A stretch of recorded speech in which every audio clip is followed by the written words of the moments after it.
ওরে বাবা ওইদিকে ওটা কি? ওটা তো ভূত। আমাকে বাঁচাও। আরে কি হয়েছে তোমার? ওইদিকে ভূত ভূত।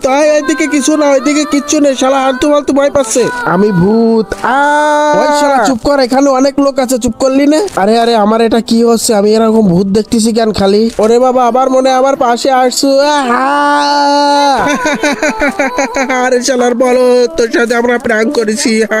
তোকে সবকটাকে আমি দেখে নিব। শালা সবকটা আমার সাথে প্র্যাঙ্ক করে হাসাহাসি করছি। আমি ওদের সাথে এমন প্র্যাঙ্ক করবো যাতে ওরা ভয় পেয়ে মুইতে দিক। এই ভূতের ভিডিও দেখতে দেখতে আমি এমন সাহস বানাবো নিজেকে, যাতে এই ভূত আসলে যখন আসুক তখন আসুক, যাতে আমি ভয় না পাই। তারপর মেয়েটি কি করলো সেটি দেখার আগে, এই হাতিটি কিসের বাগানে আছে তুমি যদি বলতে পারো তাহলে একটা লাইক করে কমেন্টে বলে যাও। আর যদি আল্লাহকে ভালোবেসে থাকো তাহলে একটা সাবস্ক্রাইব করে যাও। আরে বাবা আজকে আমি ভূতের ভিডিও থেকে ভয় পাচ্ছি কেন? আর চম্পাতে ভয় পাচ্ছে না, আমিও ভয় পাবো না। আমি ভূত, 300 বছরের পুরনো ভূত। যাকে পাবো তার ঘাড় মটকাবো। আমি সবাইকে খেয়ে নিবো। তোর হাড় খাবো, তোর পা খাবো, তোর মাথা খাবো।